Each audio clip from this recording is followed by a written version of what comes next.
Welcome to the story. Don't forget to like, subscribe, and support me. The early morning light filtered through the blinds, casting long shadows across the room. Daniel Hale, former president of the planet Terrana, stared out of his study window, the old leather chair creaking beneath him as he leaned forward. He had lived in seclusion for 2 years now, ever since he had left the office with the bittersweet burden of retirement on his shoulder. The weight of leadership had left its mark on him. Deep lines creased his once youthful face, his sharp blue eyes dulled slightly by years of sleepless nights and difficult decisions. Still, a fire burned deep within him, one that refused to be extinguished. As he sipped his bitter coffee, the familiar sound of a secure comlink crackled to life on his desk. The display lit up with a name he hadn't expected to see again: Alex Monroe. He tapped the link, his brow furrowing with a mixture of curiosity and concern. "Alex, has been a while," Hale said, keeping his voice steady, though the sudden communication filled him with a sense of unease. "Mr. President," Alex's voice was calm, but carried an underlying urgency. "I know you've been keeping to yourself, but I have information you need to hear. This isn't something I can discuss over the comm. I need to see you in person." The urgency in Alex's tone sharpened Hala's senses. He hadn't heard from his former military intelligence officer in over a year. If Alex was reaching out now, it meant trouble. "When and where?" Hale asked without hesitation. "Tonight, midnight, the old rendezvous spot deep in the northern desert. Be ready." The link went dead as quickly as it had come to life. Hale sat back in his chair, his mind racing. Alex had always been a man of few words, but when he spoke, it was with purpose. Something was wrong. Terribly wrong. As the last rays of sunlight dipped below the horizon, Hale loaded up his old transport vehicle and set out toward the northern desert. The barren landscape stretched endlessly before him, a sea of sand and rock under the cold light of distant stars. His vehicle kicked up clouds of dust as he sped across the terrain, his mind replaying every possible scenario. What could be so important that Alex needed to meet him in person, in the dead of night, in a place like this? The answer came soon enough. At the edge of a dry canyon, Hale parked and stepped out into the chill desert air. He spotted Alex waiting beside a small campfire, his tall figure silhouetted against the flickering flame. As Hale approached, Alex turned, his face weathered and hardened by years of covert operation. "Good to see you, Mr. President," Alex said, offering a firm handshake. "Cut the formalities. What's this all about?" Hale's cell was gruff, but it was laced with genuine concern. He hadn't been called Mr. President in years, and the weight of the title still made his chest tighten. Alex gestured for him to sit by the fire. "There's a Project One that's been carried out in secret by the new government. It's called Iron Mantle. They're rebuilding an army of intelligent machines designed to enforce planetary control." Hale's blood ran cold. Machines, military AI. Alex nodded. "Not just any AI, these things aren't just autonomous, they're adaptive, evolving. They can learn, and they've been given authority over military operation."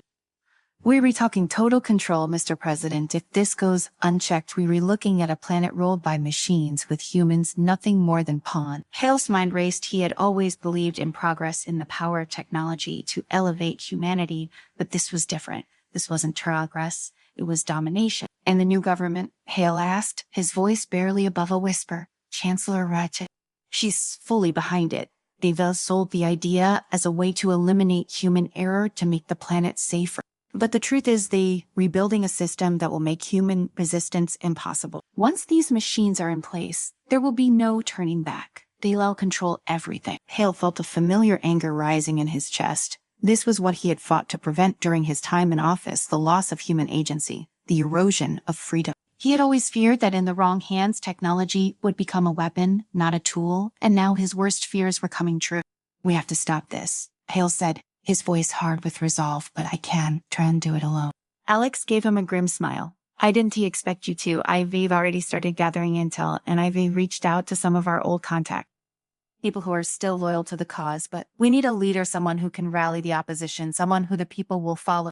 Hale stood, his fists clenched at his sides. He had left politics behind, hoping to find some semblance of peace in his retirement.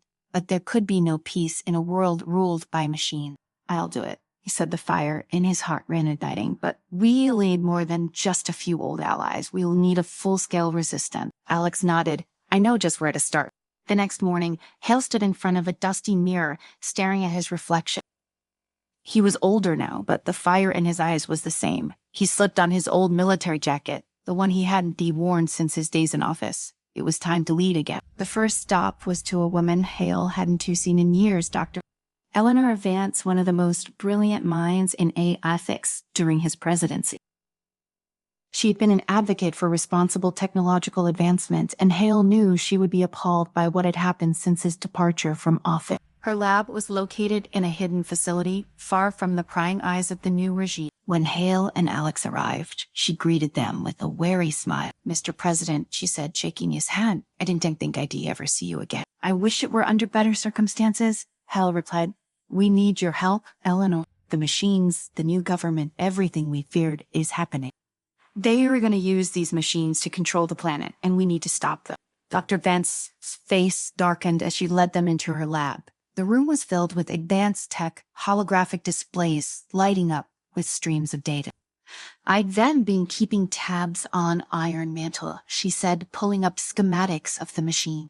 "These are unlike anything we've seen before. Their AI isn't just programmed, it's all adaptive self-learning.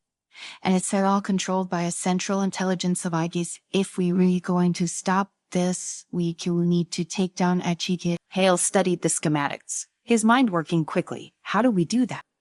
"It won't be easy," Dr. Vance admitted. "SEDs is housed in a heavily fortified facility. But there's a weakness. The AI's neural network has a failsafe, an override that can be triggered manually. We can get to the control center and activate the override. We can shut Abafinis down."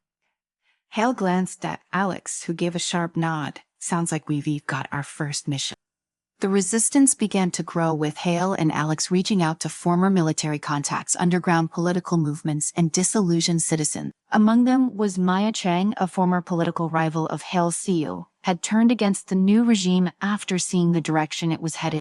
Maya was as sharp-tongued and fiery as ever, and her presence added a new layer of tension to the group. She blamed Hale for allowing the seeds of this technological takeover to be planted during his presidency. While he had focused on progress and innovation, she argued he had failed to see the danger. "If you hadn't pushed so hard for these AI programs, we wouldn't be in this mess," Maya snapped during one of their strategy meetings. Hale clenched his jaw but kept his voice level. "I believed in using technology to better humanity, not to enslave it. I didn't see this coming, but now we're here and we have to fix it." Maya crossed her arms, her dark eyes flashing with intensity. Hale met her gaze unflinching. "All of us." The Resistance SAR's first major mission was an infiltration of one of the Iron Mantle production facilities, hidden deep in the desert. The facility was a sprawling underground complex, heavily guarded by automated sentinels and drones. The objective was simple: sabotage the production lines and destroy as many of the machines as possible. As they approached the facility under the cover of night, Hale's heart pounded in his chest. It had been years since he had led men into battle, but the instincts came back quickly. Alex took point, guiding them through the perimeter defenses while Maya and Dr. Vance handled the tech. Inside the facility, the air was thick with tension. The machines were being constructed on a massive scale, rows upon rows of humanoid sentinels, standing silent and imposing in their assembly line. They looked almost human, but their cold, unblinking eyes betrayed their true nature: ruthless, unfeeling weapons of war. "Set the charges," Hale whispered, his voice steady despite the adrenaline surging through him. The team moved swiftly, planting explosives along the assembly line. Just as they were about to retreat, an alarm blared to life and the sentinels stirred. "Move," Hale shouted, leading the team in a desperate dash for the exit. The sentinels activated, their mechanical limbs whirring to life as they pursued the intruder. Gunfire erupted, and the resistance fighters fought their way through the facility, explosions rocking the complex as the charges went off. Hale's breath came in short, sharp gasps as they narrowly escaped the facility, the sound of sentinels and drones hot on their heels. Just as they reached the surface, a sharp crack split the air. Hale turned to see Alex collapse to the ground, a plasma shot searing through his chest. Hale's heart sank as he rushed to Alex's side, the weight of his friend's body heavy in his arm. Blood seeped from the wound, pooling on the dry desert ground. Alex's face was pale, his breaths ragged and shallow. Stay with me, Hale urged, his voice tight with desperation. We're getting you out of here. Alex Siaj glanced weakly at Hal's sleeve. No, leave me. You need to finish this. Hale shook his head, refusing to accept it. We were not leaving you behind. Maya and Dr. Vance caught up, their faces grim as they saw Alex's condition. Maya dropped to her knees beside him, her hand trembling as she pressed it to Alex, sounding in a futile attempt to stop the bleeding. We can stay here, Dr. Vance said, her voice low but urgent. The facility's alarms were still blaring in the distance, and it was only a matter of time before more sentinels arrived. Hale looked down at Alex, whose eyes were starting to glaze over, his strength fading fast. There was no time. His friend had made his peace with it, but Hale hadn't. We can treat just Hale, said the voice. Broke. But Alex cut him off with a weak smile. You can, Alex whispered. You have to go finish it for me. Hale's grip tightened on Alex's shoulder, but after a long moment he nodded. He had no choice. Couldn't he win this war by holding on to the past?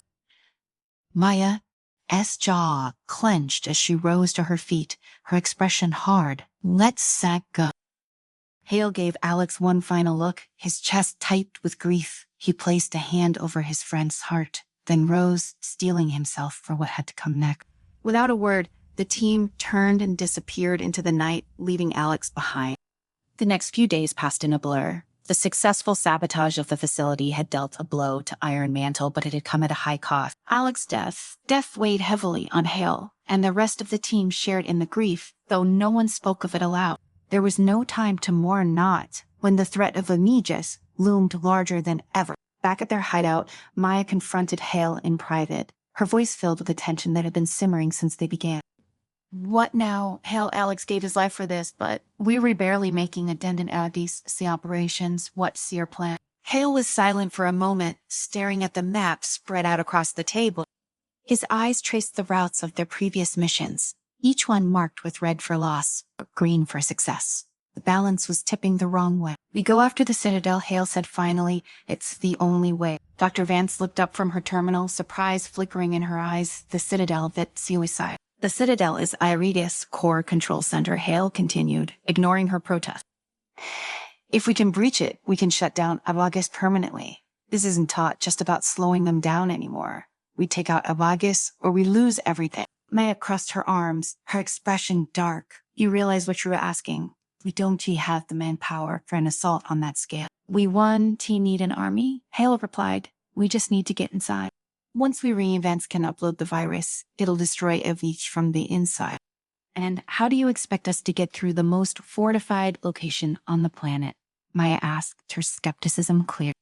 Hale glanced at Dr. Vance, who was already scanning through the data on her screen. We'll need a diversion, something big enough to pull their forces away from the Citadel. Once they were distracted, we slip in through the back door. Maya shook her head, pacing the room. This is insane. You regambling everything on a plan that has 100 ways to fail. Hale met her gaze, his expression unwavering. It has a gamble, but it's the only chance we've got. Dr. Vance cleared her throat. There might be a way. I've been analyzing the schematics of the Citadel. There's a weak point in their external defenses, a small access tunnel used for maintenance. If we can time it right, we could get in undetected. Maya sighed, rubbing her temples. And what about the internal defenses, Aegis 1? Gee, just let us waltz in and upload a virus. Hale looked at Vance, who hesitated before speaking. There's no guarantee. But if I can get close enough to the core, I can disable the security systems temporarily. It'll give us a window just long enough to do what we need to do.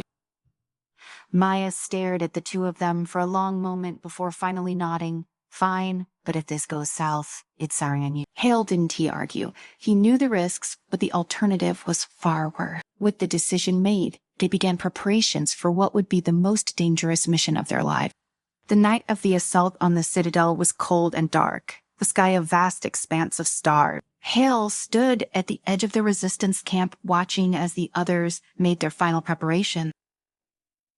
There was a sense of finality in the air, a quiet understanding that not all of them would make it back. Maya approached, her face set in a hard mask of determination. We were ready when you are. Hale nodded, pulling on his gear. Let's move. The plan was simple in theory, but dangerously complex in execution. The resistance had staged an attack on a nearby government facility, drawing Image's chief forces away from the Citadel. Meanwhile, Hale, Maya, and Dr. Vance would infiltrate the complex through the maintenance tunnel. As they approached the entrance to the tunnel, Hale's heart pounded in his chest. The tunnel was narrow and dark, barely wide enough for the three of them to crawl through. Every sound echoed in the confined space, making the journey feel longer than it was. When they finally reached the other side, they found themselves in a dimly lit corridor. The air was cool and sterile, the hum of machines filling the silence. Dr. Vance led the way, her fingers flying over her tablet as she hacked into the security system. "Give me a minute," she whispered, her eyes glued to the screen. Hale and Maya stood guard, their weapons at the ready. Hale's senses were on high alert, every creak and groan of the facility putting him on edge. Suddenly, the lights flickered, and the hum of the machines died down. "We ready," Vance said, her voice tense, "but we don't have much time. The override will only last a few minutes." They moved quickly through the corridors, avoiding patrolling sentinels and security drones. The deeper they went, the more oppressive the atmosphere became, as if Aegis itself was watching them. When they finally reached the core control room, Halcoat's breath caught in his throat. The room was massive, filled with glowing screens and complex machinery. At the center of it all was Aegis, a towering, ominous structure that pulsed with an eerie blue light. Vance immediately set to work, her fingers flying over the control panels as she prepared to upload the virus. But just as she was about to initiate the sequence, the door to the control room slid open with a hiss, and a group of sentinels marched in, their weapons raised. Maya opened fire without hesitation, her shots precise and deadly. Hale joined her, his pulse racing as they fought off the oncoming wave of machines. The sentinels were relentless, their cold mechanical movements devoid of any emotion or hesitation. "We ran out of time," Vance shouted over the gunfire. "I need to upload the virus now." Hale gritted his teeth as he fired another shot, taking down one of the sentinels. "Do it." Vance didn't need to be told twice. She hit the final command, and the virus began to upload, its progress bar slowly ticking across the screen. But the sentinels weren't letting up. Hale and Maya were being pushed back, the sheer number of machines overwhelming them. Then, without warning, one of the sentinels lunged at Vance, its weapon raised. Hale saw it happening in slow motion, but he was too far away to stop it. Vance's eyes widened in shock as the sentinel's psi weapon pierced her side, the force of the blow knocking her to the ground. "No," Hale shouted, his voice hoarse with panic. The virus finished uploading, and the core control room was suddenly plunged into darkness. The sentinels froze in place, their systems shutting down as Aegis was destroyed from within. But it was too late for Vance. Hale rushed to her side, his hands shaking as he tried to stop the bleeding. Her breathing was shallow, her face pale. "You did it," she whispered, her voice barely audible. Hale's cells of vision blurred with tears as he held her. "Stay with me, Eleanor, please." But she was already gone. The room was silent except for the distant hum of machinery powering down. Hale sat there, cradling Vance's lifeless body, the weight of their victory crushing him. The war was over, but the cost had been far too high. Maya stood over him, her expression unreadable. "It's done. We need to go." Hale nodded numbly, his mind still reeling from the loss. Together, they left the core control room behind, the machines around them dead and silent. The world outside was quiet, the night sky stretching endlessly overhead. Hale looked up at the stars, his heart heavy with the knowledge that they had won, but at what price? He had lost friends, comrades, people who had believed in him. But they had also saved humanity from a future ruled by cold, calculating machines. As they made their way back to the resistance camp, Hale knew that the battle was far from over. Humanity would need to rebuild to learn from the mistakes that had nearly cost them everything. But for now, at least, there was hope. The machines had been defeated. The future was theirs to shape once more.